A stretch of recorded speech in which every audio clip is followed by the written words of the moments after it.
I'm Sarah, 30F, and I've always had a complicated relationship with my younger brother, Mike, 107M. Growing up, our parents consistently favored him, which created a lot of tension between us. They would shower Mike with praise for even the smallest accomplishments while barely acknowledging my achievements. Our family dynamic wasn't always this way. When I was younger, before Mike was born, I remember feeling loved and supported by my parents. They would take me to the park, read me bedtime stories, and proudly display my artwork on the fridge. But everything changed when Mike arrived. From the moment he was born, it was clear that Mike was going to be the golden child. Our parents doted on him constantly, often neglecting my needs in the process. As we grew older, this favoritism only intensified. I vividly remember my 10th birthday. I had been begging for a bicycle for months, dropping hints and even leaving magazine clippings around the house. When the big day came, I eagerly unwrapped my presents, only to find clothes and books. My parents explained that a bike was too expensive. Just 2 weeks later, they surprised Mike with a brand new bike for no particular reason. When I asked why he got one and I didn't, they said, "Mike needs more exercise. You're fine without one." This pattern continued throughout our childhood. When I made the honor roll in middle school, my parents barely glanced at the certificate. But when Mike got a B+ on a single test, they took the whole family out for a celebratory dinner. The disparity in how we were treated became even more apparent as we entered our teenage years. When I was 16, I got my first part-time job at a local bookstore. I was thrilled to finally have my own source of income and started saving for college. However, my excitement was short-lived. Mike, then 13, complained to our parents that it wasn't fair that I had spending money while he didn't. Instead of encouraging him to wait until he was old enough to get his own job, our parents made an outrageous demand. They insisted that I give Mike half of my earnings each month. I was shocked and tried to protest, but they threatened to make me quit the job if I didn't comply.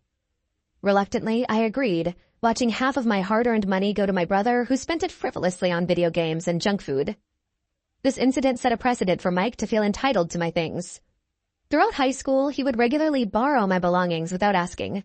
Clothes, electronics, even my car once I got my license. If I dared to complain, our parents would lecture me about the importance of sharing with my brother. They never seemed to consider that Mike should learn to respect other people's property. Despite the constant favoritism, I worked hard in school, hoping that academic success might finally earn me some recognition from my parents. When I got accepted to my dream college with a partial scholarship, I was over the moon. I rushed home to share the news, envisioning a proud reaction from my parents. Instead, they gave a lukewarm response, saying, "That's nice, honey," before quickly changing the subject to Mike's latest football game.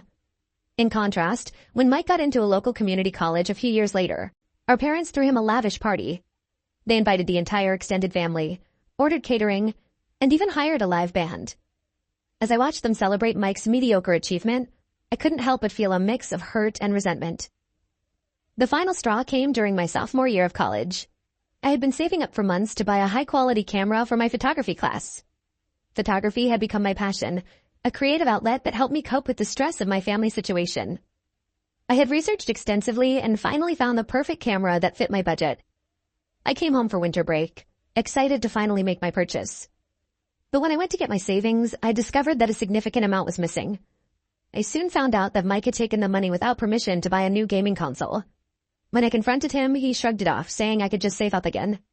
Our parents refused to make him return the console or pay me back, dismissing my distress with the casual, "You should have hidden your money better." This incident was the breaking point for me. I realized that no matter what I did, I would never be a priority in my family. After that, I distanced myself as much as possible. I took on extra jobs to support myself through college, rarely coming home for visits. When I did, Mike would make snide comments about how I thought I was too good for the family now. Our parents never corrected his behavior, often joining in with comments about how I had changed and become cold towards them. Despite the emotional toll, I managed to graduate with honors and secure a good job in marketing. It was at my new job that I met Jake, 32NM, who would become my rock and biggest supporter. We've been together for 5 years now, and he's been incredibly understanding about my family situation.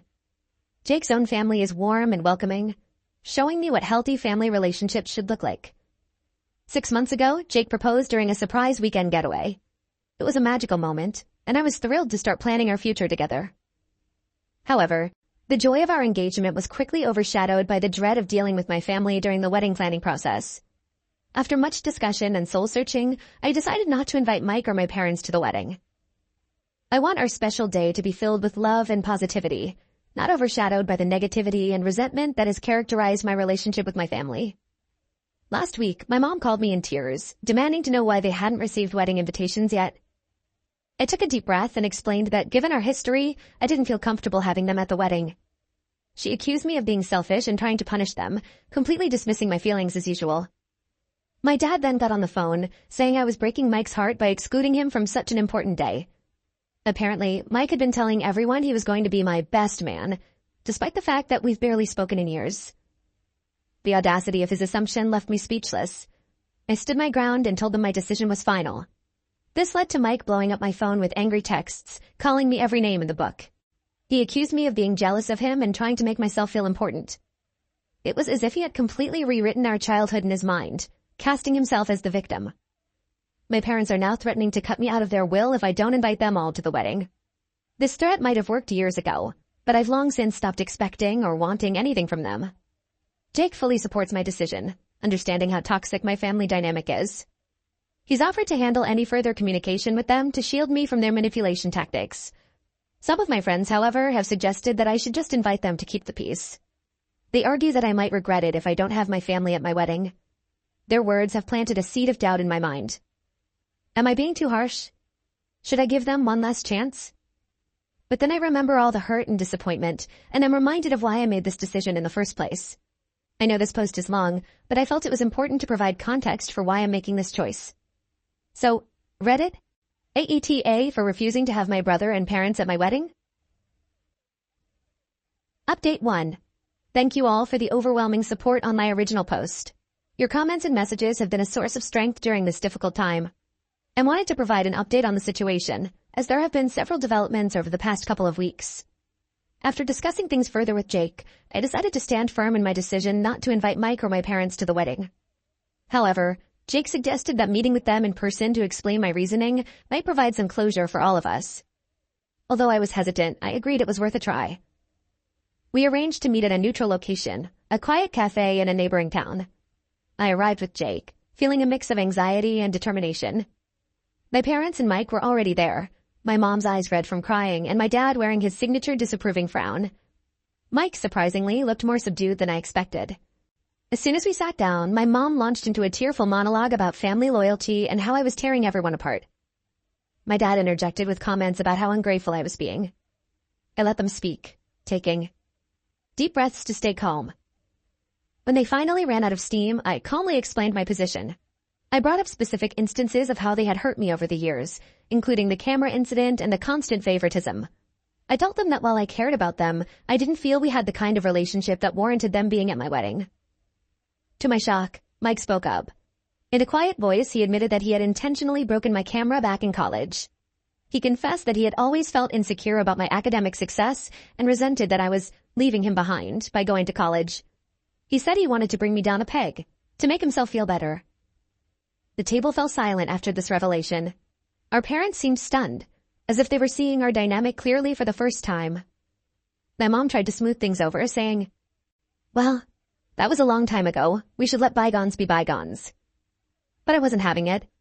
I pointed out that Mike's admission only proved my point about the toxic dynamic in our family. My dad then tried a different approach. He offered to pay for the entire wedding if we'd include them. I was taken aback by this attempt at financial manipulation. I declined, explaining that it wasn't about money, but about surrounding ourselves with people who genuinely support us. This seemed to really upset Mike.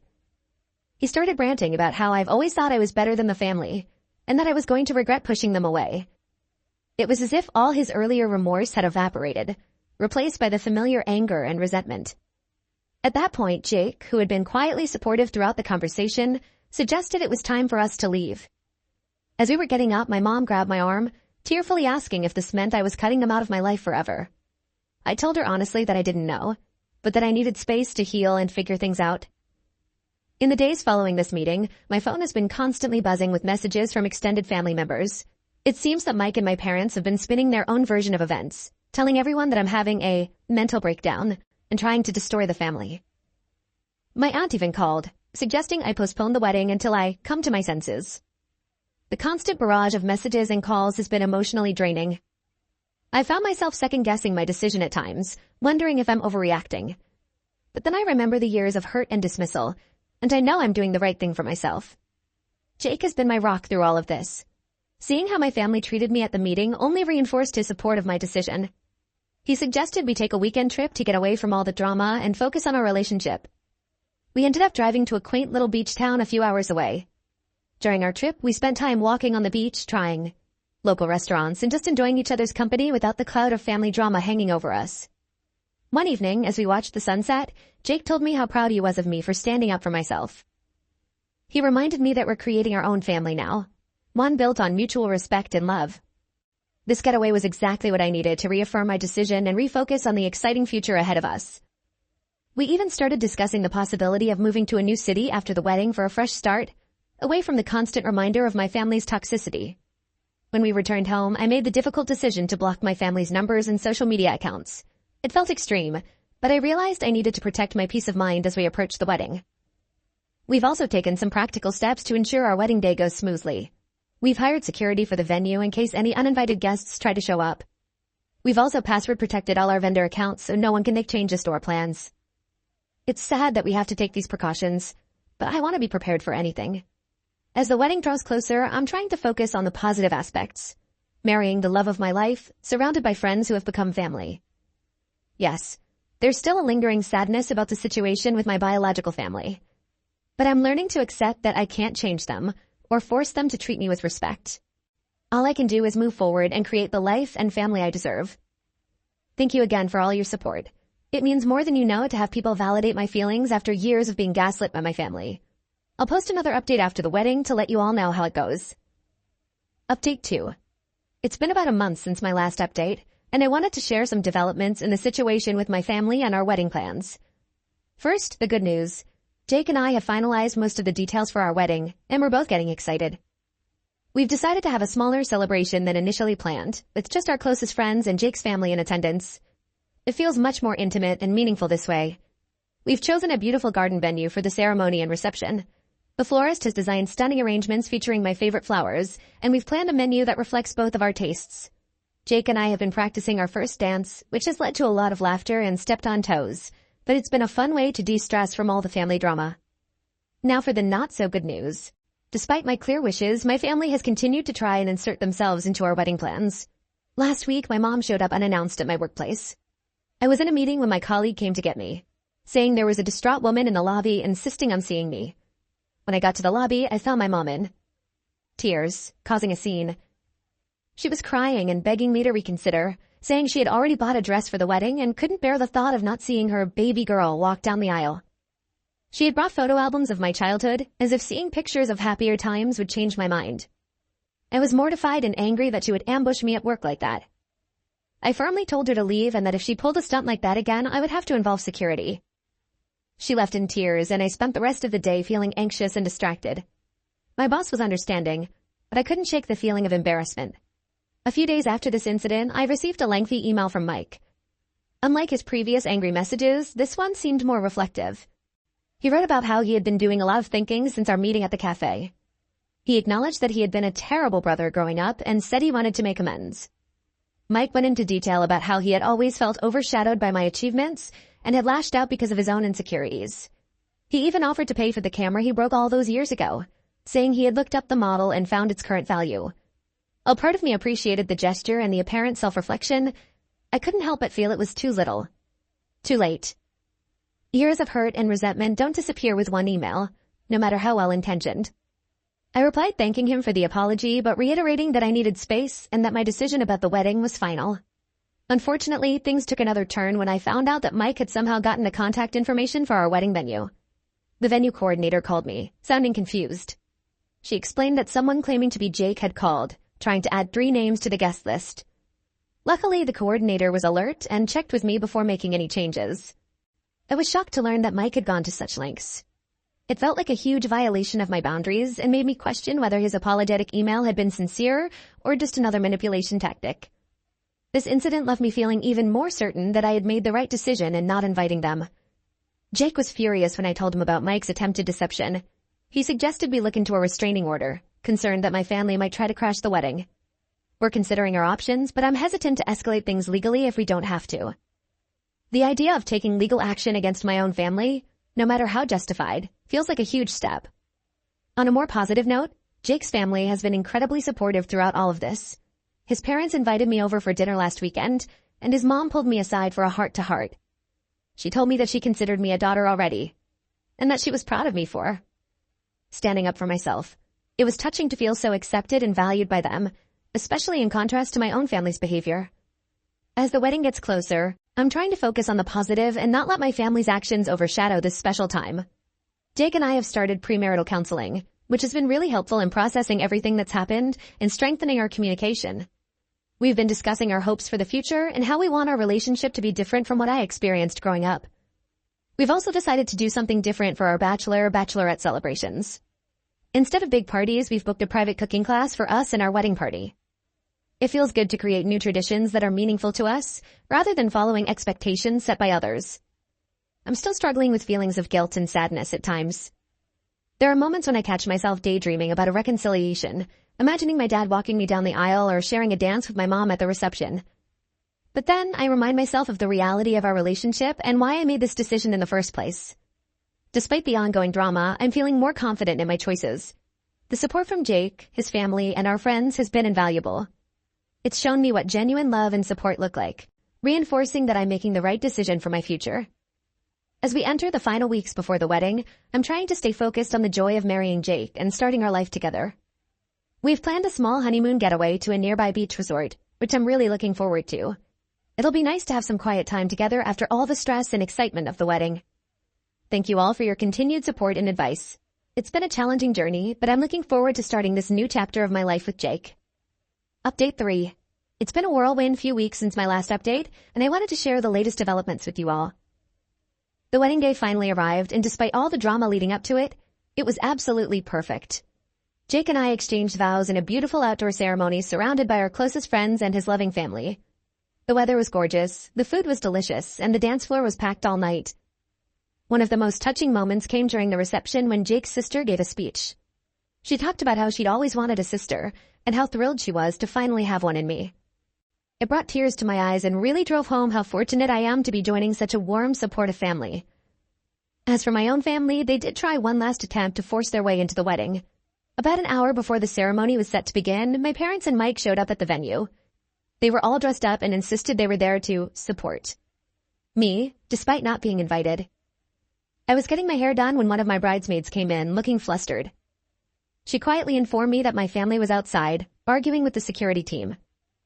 For a moment, I felt a mix of anger and sadness wash over me. But then I looked at myself in the mirror, in my wedding dress, and I knew I couldn't let them ruin this day. Thankfully, the security team we hired handled the situation swiftly and professionally. They escorted my family off the property without causing a scene or disrupting the preparations. I'm so glad we took the precaution of hiring security, as it allowed me to relax and enjoy my day without worrying about potential drama. The ceremony itself was beautiful. Walking down the aisle towards Jake, seeing his face light up as he saw me, I knew without a doubt that I had made the right decision. We wrote our own vows, and there wasn't a dry eye in the house when we finished. Jake's parents were beaming with pride, and I felt more loved and supported than I ever had before. The reception was a joyous celebration. We danced, laughed, and made memories that will last a lifetime. Jake surprised me with a song he had written for me, performing it with his college band. It was a moment of pure happiness that I'll cherish forever. In the weeks since the wedding, I've received a few messages from extended family members who attended. Most have been supportive, saying they understood my decision after seeing how happy I was on my wedding day. A few expressed disappointment that my immediate family wasn't there, but respected that it was my choice to make. Mike sent another email, this time apologizing for trying to crash the wedding. He said seeing the security team turn them away made him realize how serious I was about maintaining boundaries. He mentioned he's starting therapy to work on his issues, which I hope is true for his sake. As for my parents, I haven't heard from them directly since the failed wedding crash attempt. My aunt told me they're heartbroken, but trying to respect my wishes for space. Part of me feels guilty, but a larger part feels relieved to have this chapter closed. Jake and I are leaving for our honeymoon tomorrow, 2 weeks in Greece that we've been looking forward to for months. We're both excited to relax, explore, and start our married life together without any family drama hanging over our heads. Looking back on this whole experience, I'm proud of myself for standing firm in my decisions despite the pressure and guilt trips. It wasn't easy, but I know I did what was best for my mental health and my relationship with Jake. Thank you all again for your support and advice throughout this journey. It's meant the world to have this community to turn to during such a challenging time. I'm looking forward to this new chapter of my life and feeling optimistic about the future for the first time in a long while.